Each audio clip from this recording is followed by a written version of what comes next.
The federal government says the full deployment of Blackboard digital learning platform in Nigerian tertiary institutions would go a long way to fast-track educational development of the country.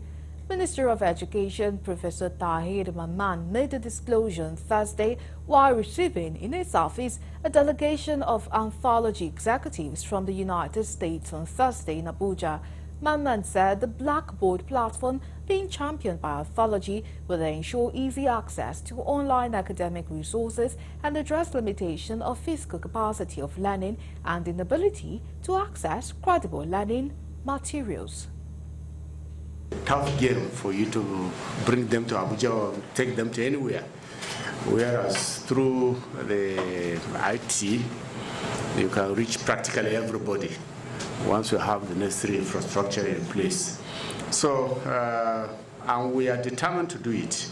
We have a president who is a hands-on president, who is in a hurry. He believes, rightly so, that we missed a lot of opportunities. The ES just mentioned one of them now, where he mentioned Saudi Arabia having been 1 decade ahead of us in respect of what we are trying to do.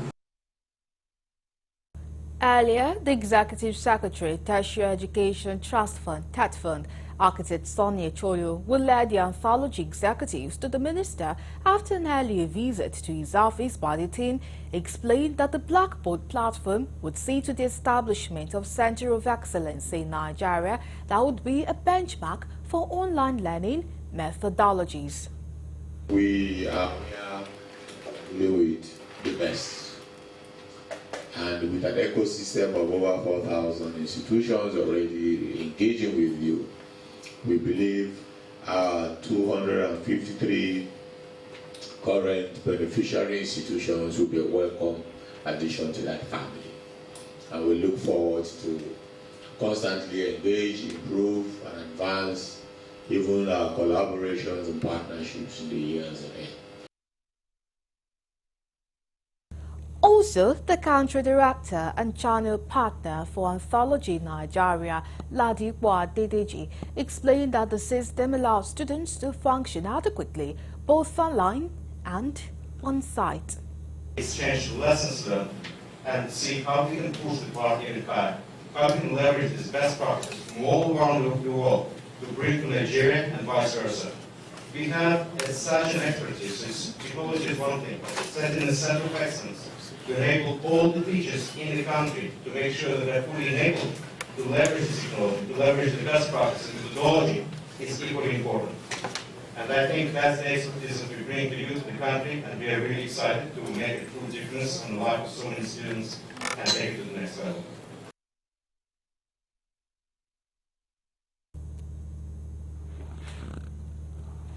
Towards achieving a digital public infrastructure, the Nigerian Governors Forum on Thursday met with President of Global Growth and Opportunity Bell and Melinda Gates Foundation, Roger Vorez, in Abuja.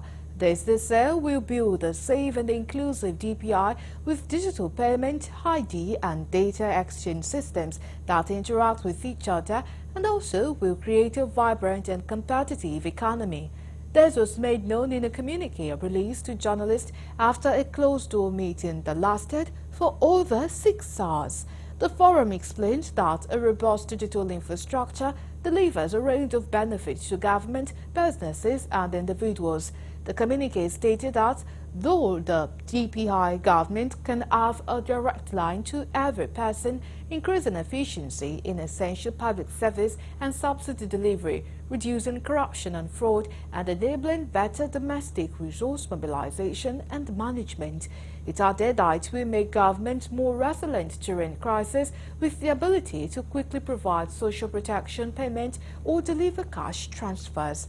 Not only that, the forum added that individuals will safely and cheaply receive wages, pay bills, access services and transact with each other irrespective of their position in society and wherever they live.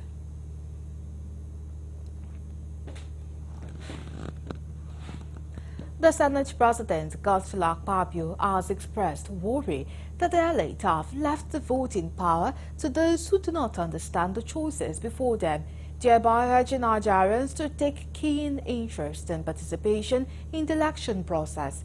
It spoke in Abeokuta, Ogun State at the 100th birthday colloquium in honor of Senator Kunle Ogiro, a member of the Senate in the Second Republic representing Ogun Central.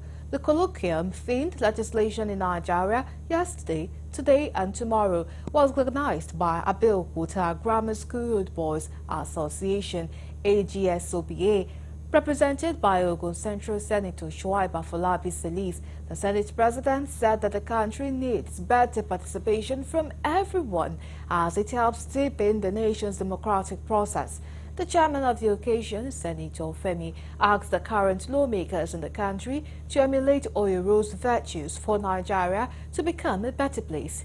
The AGSOBA Global President, Sunday Odotan, said the colloquium was meant to immortalize Oyiro while alive, describing him as a blessing to the school and Nigeria. Like every other human endeavor, democracy is a work in progress. There's never going to be a time where we'll say we've had it. Even in the best of democracy, the United States democracy, in the last few weeks, they've had challenges even electing a speaker of their Congress. Even in the United States. And within the space of a few weeks, they had about 2 or 3 speakers impeached, which didn't happen in the history of the world before. The Senate of Senator Kunle Oyero's days jealously guarded the principles of separation of powers between the executive and the legislature, and will not tolerate any form of executive interference in matters that were considered the province of the legislature. I think there's a need for a rebuff. There's a need to look at the suggestions that have been made by resource persons, one of which is that fundamentally the first thing is that the National Assembly, whether you're talking about the Senate or House of Rep, the membership of the National Assembly should be on a part-time basis.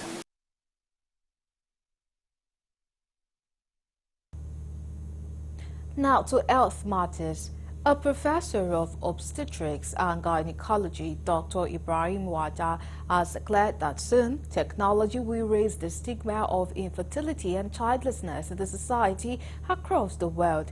Professor Wada made this revelation at the 5th annual lecture in obstetrics and gynecology of the University of Lagos, organized by the Office of Advancement and Board of Trustees of Abimbola Aina Mololu, held at Lagos State University Teaching Hospital, Idiaraba, Lagos. Speaking with newsmen after the well-delivered lecture, Professor Wada said there is an evolving advancement in procreation and artificial reproduction, which will completely solve the issue of childlessness permanently. Production from the very beginning of early man through to where we are now, which is where those who have difficulties, we can help them to achieve childbearing. On top of it, so those with special requirements for their children, that can be also fulfilled, like you don't want a sickle cell child, for example. Speaking further, Professor Wada said technology is also available now to remove completely hyperstimulation or hypertonic uterine dysfunction, which is a potential complication of labor induction, and make childbearing painless. They are not sick from that overreaction. We are able to freeze any byproducts coming from that treatment. So pregnancy is the precursor to them very sick, being sick. But since we can freeze, we are able to reduce or ameliorate that complication. So hyperstimulation, you even have clinics that never have hyperstimulation anymore. So there's a great advancement on that as well. The Chairman, Board of Trustees of the Endowment in Obstetrics and Gynecology, Professor Oluwole Familoni, commended the evolving innovations and the obstetrics and gynecology in the world, and wished these innovations will bring an end to the age-long stigmatization. That is keeping a lot of things back, and I pray that we shall get the best of it. All those people that are being having no children and become a stigma, will become a thing of the past. As they do it and they continue, just like the SIM card was very expensive when we started, and now 200 naira. So IVF will be, which is very expensive before, that doesn't allow everybody to access to it. By the work of these men, it become very easy and everybody will have access to it.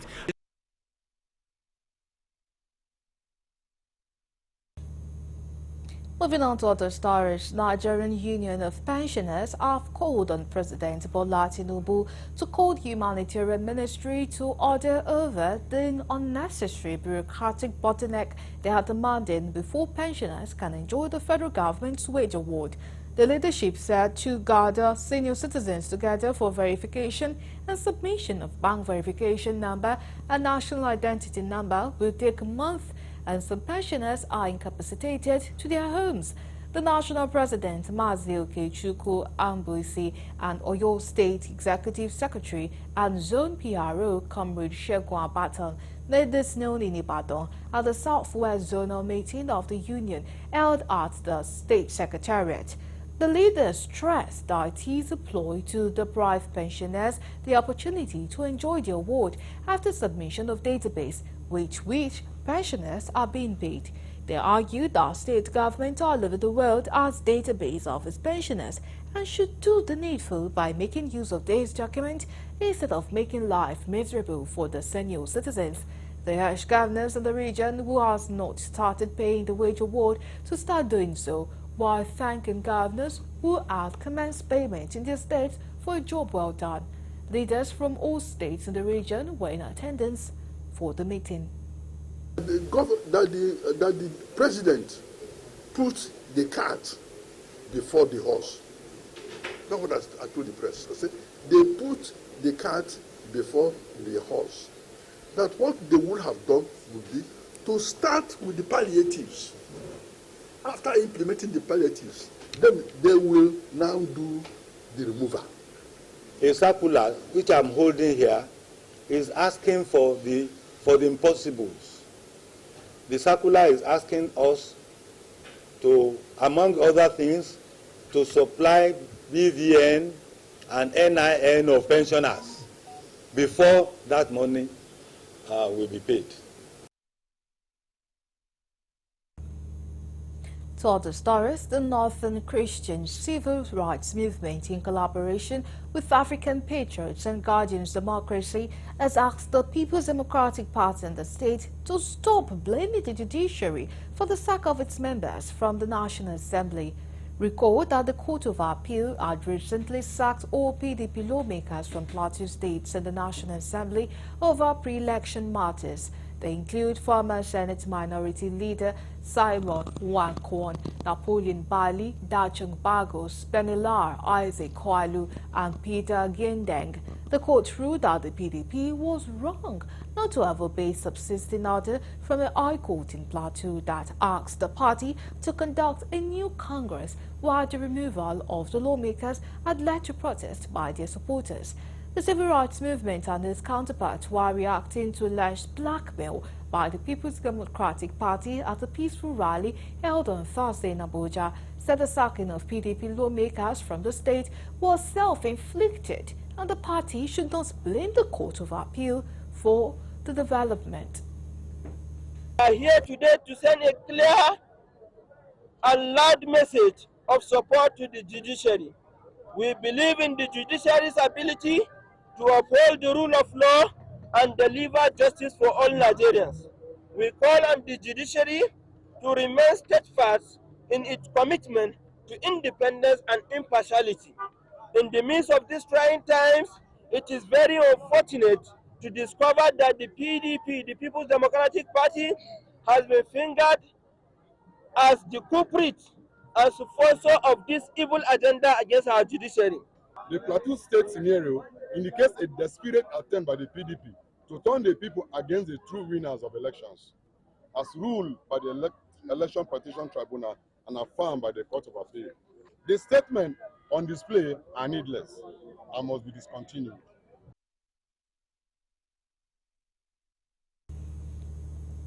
The coalition of united political parties has commended the Independent National Electoral Commission for its brilliant performance in the just concluded off-cycle elections in Bayelsa, Imo and Kogi states in spite of the overwhelming challenges it had to cope with during the polls. The CUPP said as the foremost opposition group in the country, it was pertinent to give kudos to the umpire in situations where it deserved it, just as the coalition had knocked it for lapses in the past. They said from the reports of different observer group and non-governmental organizations working with the CUPP and others across the 3 states, the conduct and outcome of the election appeared to have been in best in Kogi State. After all said and done, INEC seems to have improved better affairs in conducting elections, judging by field reports. It is the other players in Nigerian elections who should sit up and play according to the rules. Among the 3 states, the results later announced by INEC appear to be overwhelming reflection of the votes cast by the people in both Kogi and Bayelsa states, while serious questions and allegations have been raised in Imo State in the areas of voter intimidation, overvoting, and having security breaches. Barrister Emeka Igwe, member steering committee of the CUPP, who presented the communique on behalf of others who will also present at the press briefing, said reports by various observer group and CUPP members on the ground, especially party agents, showed that there was a great improvement in the early arrival of INEC officials and election materials at polling units, except in few places due to security and logistics factors. It appears to have been where the election was based in conduct and outcome. This is because YAG Africa even confirmed in their reports that pre-election projections and the ultimate outcome in Kogi substantially tally with INEC declarations. We call on all relevant agencies to investigate all allegations with a view to doing the needful to instill public confidence in our elections.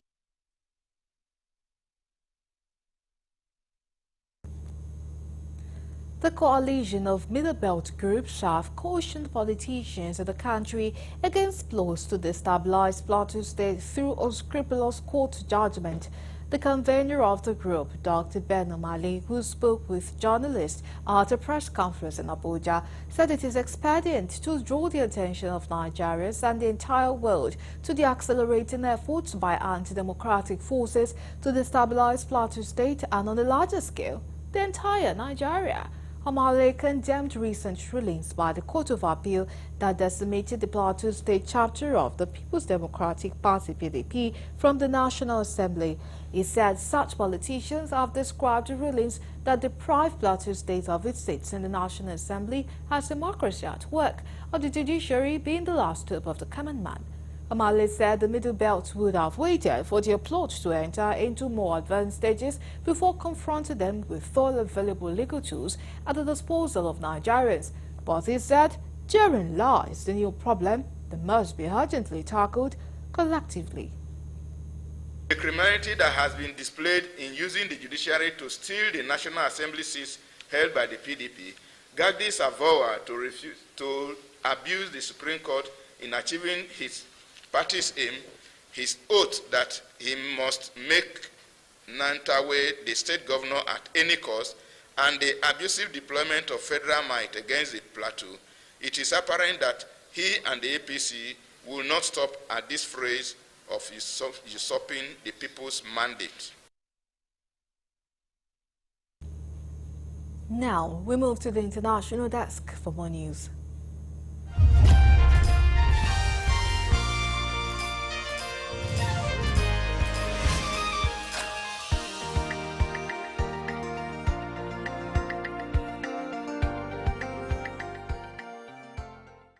This is news from the international scene. Malawi's president has suspended with immediate effect all international travels for himself and his government in a bid to save money. The measure follows a huge devaluation of the currency as Malawi secures a loan from the International Monetary Fund (IMF) to boost its ailing economy. Chakwera has also ordered all ministers currently abroad to return home. Fuel allowances for senior government officials have been cut by 50%. Malawi's economy has been undergoing turbulent times, characterized by an acute shortage of petrol and diesel, as well as high inflation. In a televised address, Chakwera said the measures would remain in place until the end of the financial year in March 2024. Some similar austerity measures were announced during the COVID-19 pandemic, but had limited impact as they were not strictly enforced. As part of moves to ease the cost of living crisis, the president has asked the finance minister to make provisions for a reasonable wage increase for all civil servants in the next budget review. He has also ordered the lowering of income tax on individuals in the upcoming budget to help workers whose income have lost value. The IMF has approved a 4-year credit facility worth $174 million. Just days after Malawi's central bank announced the devaluation of the kwacha by 44%, analysts suggest the devaluation may have been a condition for securing the IMF credit facility. Still on the international scene, new Foreign Secretary David Cameron has made his first walk-in visit to Ukraine, meeting President Volodymyr Zelensky in Kyiv. Lord Cameron reiterated the UK's support for Ukraine, promising moral, diplomatic and above all military support for however long it takes. Zelensky congratulated Cameron on his new post and thanked him for the UK's continued backing. Lord Cameron became Foreign Secretary in a cabinet shuffle on Monday. This is very important, especially now when the world is paying attention not only to the situation on the battlefield in Ukraine, and dividing the focus really does not help, the Ukrainian president said, alluding to the Middle East. We are grateful for the unwavering support of Ukraine from the United Kingdom. We are grateful for the warm welcome of Ukrainian citizens in the UK. And we are glad that you came to Ukraine, he said. Zelensky posted a short clip of the meeting to social media, during which Lord Cameron could be heard saying, "I wanted this to be my first visit." Ukraine's foreign ministry said the pair discussed weapons, arms production and security in the Black Sea. In a statement following the meeting, Lord Cameron said, "As winter approaches, we continue to stand with the Ukrainian people as they resist Putin's illegal invasion. In the last 3 months, they have pushed Russia back in the Black Sea and are opening vital sea trade routes for the Ukrainian economy and global food supplies." The UK has provided Ukraine with billions of pounds in military aid since Russia launched its invasion in February 2022. Congress has passed a temporary funding measure that will keep federal agencies operating until the next year, days before the U.S. faced a government shutdown. The Senate passed the stopgap bill by a vote of 87 to 11 on Wednesday night. This is the second time this year Republican decision has brought government to the brink of shutdown. Senate Majority Leader Chuck Schumer, a Democrat, celebrated after the vote, saying that this Friday night there will be no government shutdown because of bipartisan cooperation. We are keeping the government open without any poison pills or harmful cuts to vital programs. A great welcome for the American people, he said. Congress does not have much time to act, however, and there remains intense division on Capitol Hill. The bill extends funding until 19 January for priorities that include the Department of Energy, military construction, Veterans Affairs, transportation and housing. Other items not covered by the first steps are funded until 2 February. Despite President Joe Biden's $106 billion national security funding request that includes money from Israel, Ukraine and the southern border, Congress' proposal did not include additional aid for any of those items. Partisan infighting within the Republican conference, which controls the House of Representatives, has paralyzed Congress for months. Lastly, on the international scene, the US and China have agreed to resume military-to-military communications in an effort to ease rising tensions, President Joe Biden says. We are to direct open clear communications, he said, following a rare meeting with China's President Xi Jinping in California. It was the first time the pair had spoken in person in more than a year, but there were still signs of tensions between the two. Biden repeated his view that Xi is a dictator. China's foreign ministry later criticized the remarks, but they do not appear to have taken the shine off what both sides are portraying as a largely successful meeting. Biden also said both leaders had agreed to establish a direct line of communication with one another. At a news conference following the summit, which took place at a historic country estate near San Francisco, Biden said the lack of communication was how accidents happen and added that both presidents could now pick up the phone and be directly heard immediately. China severed military-to-military communications last year after then U.S. House Speaker Nancy Pelosi visited Taiwan. Beijing views self-ruled Taiwan as its territory and has threatened to annex it by force if necessary. Biden said that with many disagreements remain between the pair, Xi has been straight. He said the talks were some of the most constructive and productive discussions they've had. And that's it from the international scene.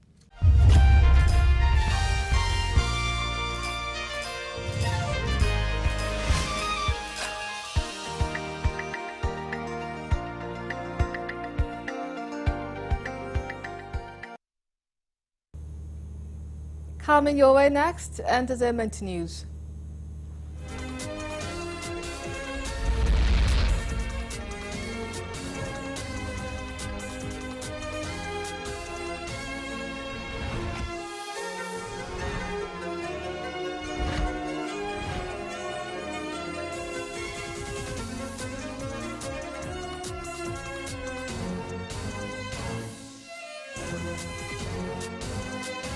On entertainment news, Nollywood film producer and director Afeez Owo Abiodun has revealed his relationship with his wife's mother, Funmi Martins. In a discussion with Biola Bayo on our Talk with B show, Afeez Owo narrated how he met Funmi Martins, lived with her and became an in-law. The actor spoke about how he developed a bond with Mide Martins on her arrival to Nigeria and how the latter always consulted him in all her matters, including her mother, begging him to chastise his wife. He noted how his success is heavily influenced by her family.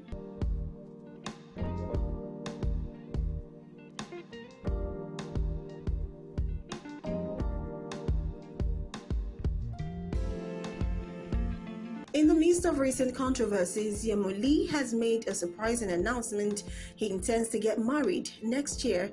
This revelation comes against the backdrop of a series of dramatic events in his personal life, including his recent split from girlfriend Bisola. Yemo Lee and Bisola broke up initially sparked rumors of infidelity, with speculations that Bisola was caught cheating. These rumors were recently addressed by Bisola in a detailed statement where she categorically denied any infidelity. She mentioned and maintained that their relationship ended amicably and emphasized her loyalty throughout their time together. However, as these relationships have come to an end, Yemo Lee seems more determined than ever to find lasting love. His announcement about planning to marry in 2024 indicates a new chapter in his life, one focused on settling down and finding a deep, meaningful connection.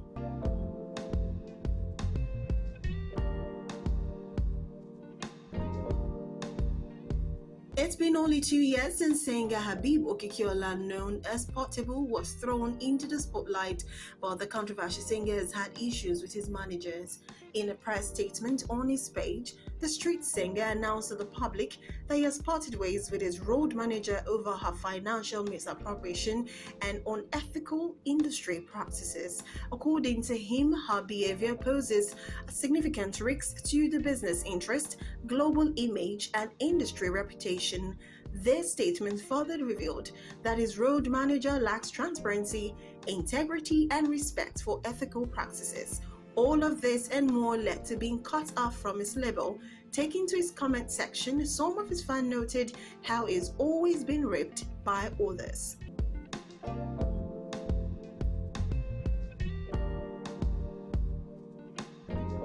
Rema's recent show at London's O2 Arena was a whirlwind of emotions not only for the artist himself but for his followers too.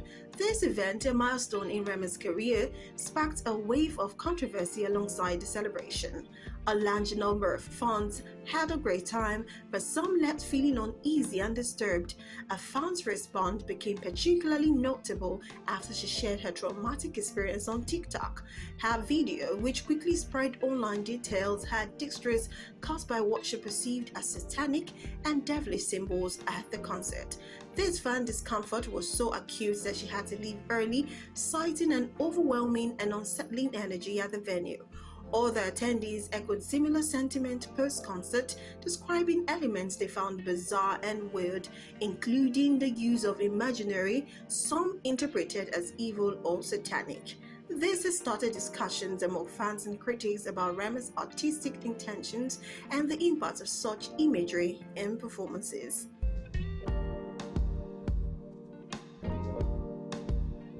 In a candid revelation, rapper Edo West has openly criticized Dami Crane, his former record label boss. His grievances stem from what he described as a lack of support during his time on the Dami Crane's label, particularly highlighting issues like inadequate accommodation and overall management. Edo West disclosed that while being signed to Dami Crane's label, he faced significant challenges, including the absence of any accommodation arrangement. This situation forced him to commute back and forth from his home to Lagos Island to work on his music. Further elaborating on his experience, Edo West expressed disappointment over the lack of support and resources from Dami Crane. His revelations come at a time when the spotlight is on the well-being of artists, especially following the tragic death of fellow musicians Ola Dibs and Mohbad. Netizens have been calling on artists to share their experiences and struggles in the industry, and Edo West accounts art to this growing narrative.